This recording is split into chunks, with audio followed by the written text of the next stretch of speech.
بسم اللہ الرحمن الرحیم۔ السلام علیکم ورحمۃ اللہ وبرکاتہ۔ ربی اشرح لی صدری ویسر لی امری واحلل عقدۃ من لسانی یفقہوا قولی۔ الحمد للہ رب العالمین۔ تمام تعریفیں اللہ تعالیٰ کے لیے ہیں جو زمین اور آسمان کا مالک ہے، جس کی رحمت بے شمار ہے اور جس کا علم ہر چیز کو گھیرے ہوئے ہے۔ درود و سلام ہو ہمارے پیارے نبی حضرت محمد صلی اللہ علیہ وآلہ وسلم پر، جن کے ذریعے اللہ تعالیٰ نے ہمیں ہدایت کا راستہ دکھایا۔ میرے بہنوں اور بھائیوں، قرآن مجید صرف ایک کتاب نہیں ہے، بلکہ زندگی کے ہر پہلو کے لیے مکمل رہنمائی ہے۔ اس کی ہر آیت میں ہمارے لیے نصیحت، سبق اور ہدایت موجود ہے۔ اور یہ کتاب نہیں ہے، یہ ایک معجزہ ہے۔ معجزہ کیوں ہے؟ کیونکہ آپ دیکھیں سائنس کی کتاب اٹھاتے ہیں تو اس میں آپ کو صرف سائنس کے بارے میں ہی نالج ملتا ہے۔ آپ ہسٹری کی کتاب اٹھاتے ہیں تو آپ کو اپنی ہسٹری، دنیا کی ہسٹری کے بارے میں آپ جان سکتے ہیں۔ لیکن یہ وہ واحد کتاب ہے جس میں آپ کو اپنی زندگی سے ریلیٹڈ یا جو بھی علوم ہمارے پاس ہیں، ہر ایک کے بارے میں یہ آپ کو رہنمائی فراہم کرتا ہے۔ تو یہ معجزہ ہوا نا، معجزہ ہے بالکل۔ لیکن ساتھ ہی اللہ تعالیٰ فرماتے ہیں سورہ العمران کی آیت نمبر 138 میں کہ یہ ایک بیان ہے لوگوں کے لیے اور ہدایت اور نصیحت ہے متقی لوگوں کے لیے۔ یعنی کہ یہ جو قرآن پاک ہے یہ ایک کتاب ہے جس کو آپ پڑھیں گے تو آپ کو نالج تو ملے گا۔ یقیناً ہم میں سے آپ لوگ، بہت سارے لوگ کہتے ہیں کہ میں نے تفسیر بھی پڑھی ہوئی ہے، بہت دفعہ پڑھا ہوا ہے قرآن پاک، ترجمے کے ساتھ پڑھا ہوا ہے۔ تو یہ کتاب آپ کو نالج ملے گی، آپ کو اس کو پڑھیں گے، آپ کو اس کو نالج ہر طرح سے آپ کو ملے گی۔ لیکن ساتھ ساتھ اللہ تعالیٰ کلیئر کر دیتے ہیں کہ نالج تو سب کو ملے گی اس سے، لیکن یہ ہدایت صرف کن کے لیے؟ ہدایت کن لوگوں کو ملے گی؟ متقی لوگوں کو۔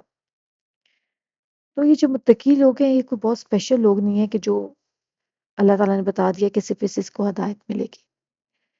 یہ وہ لوگ ہیں جو آپ بھی ہو سکتے ہیں، جو میں بھی ہو سکتی ہوں، جو ہر کوئی ہو سکتا ہے، لیکن اس کو کام ہی کرنا ہوگا۔ اور وہ کیا؟ کہ آپ نے اس کو پڑھنا بھی نہیں ہے صرف، اور اس کو سمجھنا ہے۔ یہ نہیں کہ صرف پڑھنا ہے، صرف آپ نے علم حاصل کرنے کے لیے اس کو نہیں پڑھنا، اس کو پڑھنا ہے، اس کو سمجھنے کی کوشش کرنی ہے کہ یہ جو آیت میں پڑھ رہی ہوں یا پڑھ رہا ہوں یہ مجھے کیا کہہ رہی ہے، اللہ تعالیٰ مجھے کیا کہنا چاہتے ہیں، مجھ سے کیا چاہتے ہیں، مجھے کیا سمجھانا چاہتے ہیں، میرے لیے اس میں کیا ہے۔ کیونکہ یہ آپ کی باتیں ہیں، یہ آپ کی اب یقین مانے جب آپ کھولیں گے تو آپ جب پڑھیں گے تو آپ کو لگے گا کہ یہ آپ کی بات ہی ہو رہی ہے، یہ میری بات ہو رہی ہے، یہ آپ کی بات ہو رہی ہے۔ تو ہدایت اس کو ملے گی جو اس کو پڑھے گا، اس کو سمجھے گا، اس پر عمل کرنے کی کوشش کرے گا اور اس کو دوسروں تک پہنچانے کی بھی کوشش کرے گا۔ کوشش کرنی ہے آپ نے، میں بار بار ایک لفظ کا استعمال کر رہی ہوں، کوشش۔ تو کوشش ہم نے کرنی ہے، جو اس کا نتیجہ ہے اس کی پرواہ آپ نے نہیں کرنی ہے۔ آپ نے صرف کوشش کرنی ہے اور نتیجہ اللہ پہ چھوڑنا ہے۔ اللہ تعالیٰ نے ہماری صرف کوشش دیکھنی ہے، اور اللہ تعالیٰ سے دعا کرنی ہے کہ ہمیں ان لوگوں میں شامل فرما جو متقی لوگ ہیں، جن کو آپ نے ہدایت دی ہے۔ کیونکہ ہدایت، یقین مانے، سب سے بڑی ایک نعمت ہے۔ آپ کے پاس اس وقت بہت ساری نعمتیں ہوں گی، دولت ہوگا، پیسہ ہوگا، جائیداد، خوشی، مال، اولاد، ہر چیز ہوگی، لیکن یقین مانے کہ سب سے بڑی دولت، سب سے بڑی نعمت یہ کتاب ہے، ہدایت ہے جو اللہ تعالیٰ جس کو دے دے۔ اور اللہ تعالیٰ خود کہتے ہیں کہ میں جسے چاہتا ہوں ہدایت دیتا ہوں، یہ اللہ کے اختیار میں ہے، لیکن مانگنا آپ نے ہے۔ آپ جب مانگیں گے تو یہ ہو ہی نہیں سکتا کہ آپ کو ہدایت نہ ملے۔ ٹھیک ہے؟ تو ہم نے پڑھنی ہے، کوشش کرنی ہے، اور اللہ تعالیٰ سے کیا مانگنی ہے؟ ہدایت مانگنی ہے۔ اور آج ہم سورہ البقرہ کی آیت نمبر 90 کے بارے میں جانیں گے، اور اس آیت میں اللہ تعالیٰ ہمیں ایک بہت بڑی بیماری کے بارے میں خبردار کرتے ہیں۔ اور وہ بیماری کون سی ہے؟ کون سی بیماری آپ سوچتے ہیں وہ کون سی بیماری ہے؟ تو وہ، میرے بہنوں اور بھائیوں، وہ بیماری ہے حسد اور تکبر کی بیماری۔ جب انسان کے دل میں حسد آ جاتا ہے تو وہ سچائی کو جاننے کے باوجود بھی قبول نہیں کرتا۔ کیونکہ اس کے اندر ایک تکبر آ جاتا ہے، اور تکبر جو ہوتا ہے وہ ہر جو اچھائی ہے اس کو جلا دیتا ہے، اس کو کاٹ ڈالتا ہے۔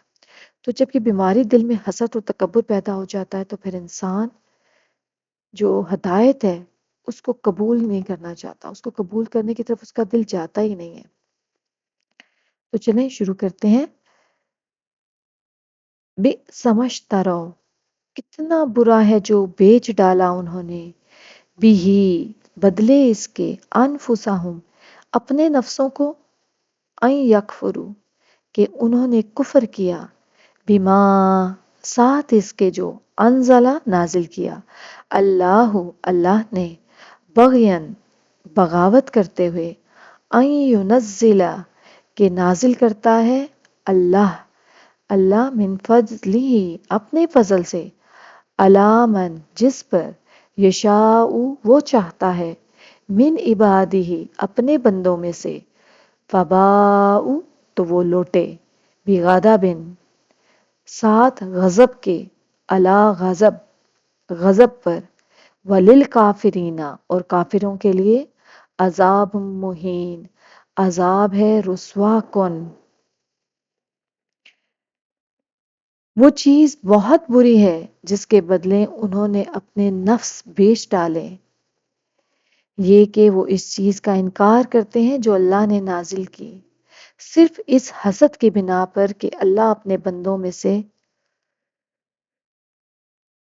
جس پر چاہے اپنا فضل نازل کرے، بس وہ غضب در غضب کے ساتھ لوٹے، اور کافروں کے لیے ذلیل کرنے والا عذاب ہے۔ اللہ تعالیٰ کے فرمان، بک سمجھترو بھی انفسہم، وہ چیز بری ہے جس کے بدلے انہوں نے اپنے نفس بیچ دیے۔ اس سے مراد یہ ہے کہ یہود نے حق کو باطل کے ساتھ بیچ دیا، اور محمد صلی اللہ علیہ وآلہ وسلم جس چیز کو لے کر آئے اسے بیان کرنے کے بجائے چھپایا۔ وہ بری چیز ہے جس کے ساتھ انہوں نے اپنے آپ کو بیچ ڈالا، یعنی بری ہے وہ چیز جسے انہوں نے اپنی جانوں کے معاوضے کے طور پر لیا اور اس کے ساتھ راضی ہو گئے، اور حضرت محمد صلی اللہ علیہ وسلم کی تصدیق و نصرت اور حمایت کے بجائے آپ کا انکار کیا، اور اس روش پر ان کو بغاوت، حسد اور اس بات کو ناپسند کرنے پر آمادہ کیا کہ اللہ اپنے بندوں سے جس پر چاہے اپنا فضل نازل کرے، اور اس سے بڑھ کر حسد ہو بھی کیا سکتا ہے۔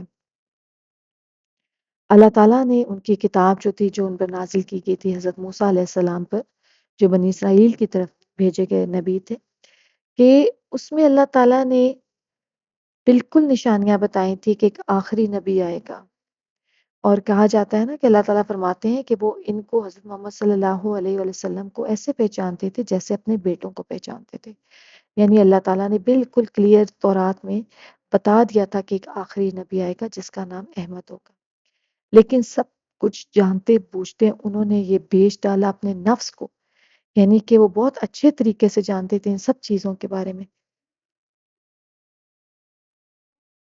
لیکن انہوں نے کیا کیا کہ انہوں نے جانتے بوجھتے تھوڑے سے دنیاوی فائدے کے عوض اور اپنے نفس کو ان چیزوں کے عوض بیچ ڈالا، اور ان کی تصدیق اور حمایت کرنے کے بجائے آپ کا انکار کیا۔ ٹھیک ہے، سب کچھ جانتے تھے، ایسا نہیں تھا کہ وہ جانتے نہیں تھے، وہ بالکل جانتے تھے، اور بالکل جانتے تھے کہ آپ نبی برحق ہیں، اور بالکل جانتے تھے کہ آپ آخری نبی ہیں، لیکن سب کچھ جاننے کے باوجود کس چیز نے ان کو مجبور کیا کہ انہوں نے انکار کیا آپ کا؟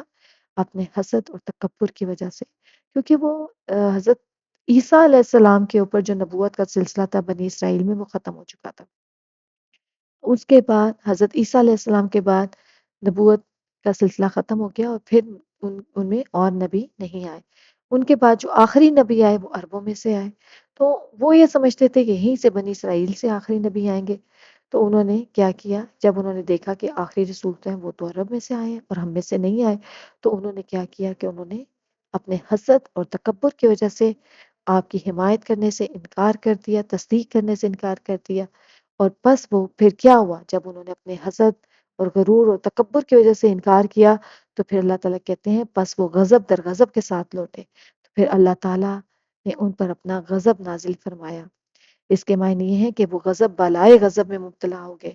کیا مطلب؟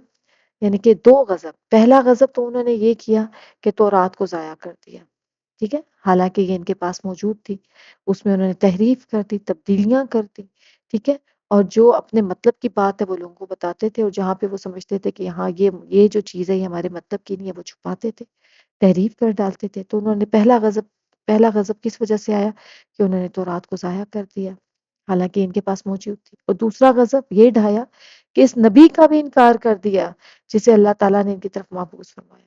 یعنی کہ دو انہوں نے تباہیاں اپنے لیے پیدا خود کر دی۔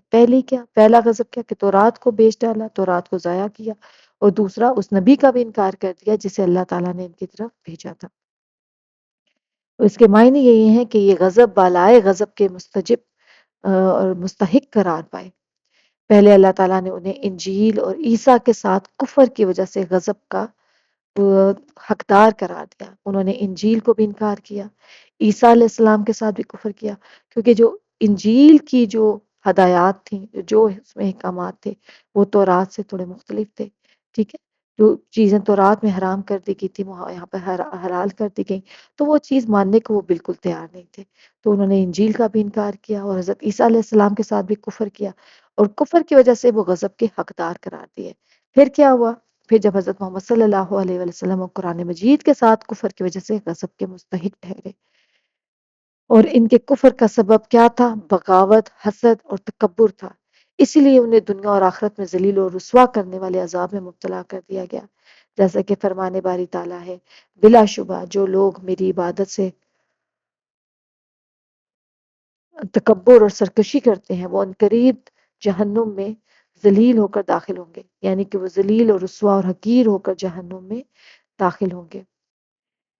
اسی طرح حضرت محمد صلی اللہ علیہ وسلم نے فرمایا کہ تکبر کرنے والوں کو انسانی صورت میں چیونٹیاں بنا کر اٹھایا جائے گا کہ ان پر ہر طرح کی ذلت اور رسوائی چھائی ہوئی ہوگی، حتیٰ کہ انہیں جہنم کے قید خانے میں داخل کر دیا جائے گا، آگوں کی آگ ان پر مسلط ہوگی، انہیں جہنمیوں کا لہو اور پیپ پینے کو دیا جائے گا۔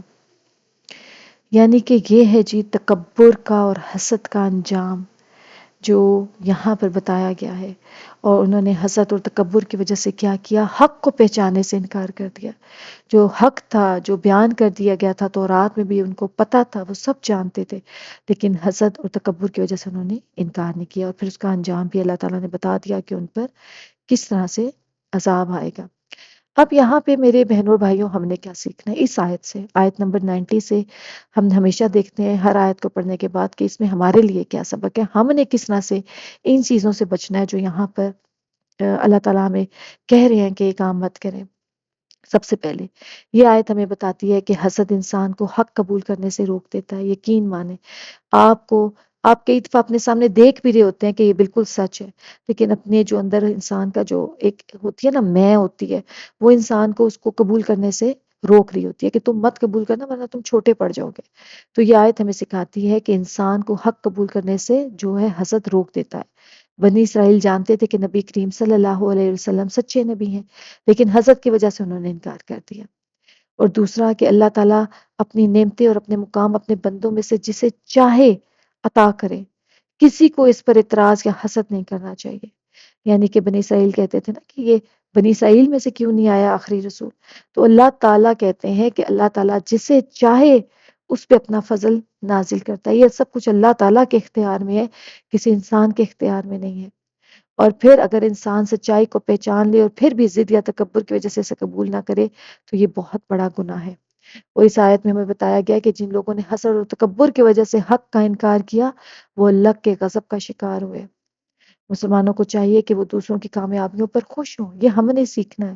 ہم نے کیا سیکھنا ہے کہ ہمیں دوسروں کی کامیابی پر خوش ہونا چاہیے اور اللہ تعالیٰ سے اپنے لیے بھلائی کی دعا کرنا چاہیے، نہ کہ حسد کریں، ٹھیک ہے؟ تو اللہ تعالیٰ ہم سب کو ان برائیوں سے دور رکھے، ہم سب کے دلوں کو حسد اور تکبر ان جیسی دوسری بیماریوں سے پاک کرے، اور اللہ تعالیٰ ہمیں ہدایت نصیب فرمائے۔ آمین ثم آمین۔ ملتے ہیں آپ سے دوبارہ۔ السلام علیکم ورحمۃ اللہ وبرکاتہ۔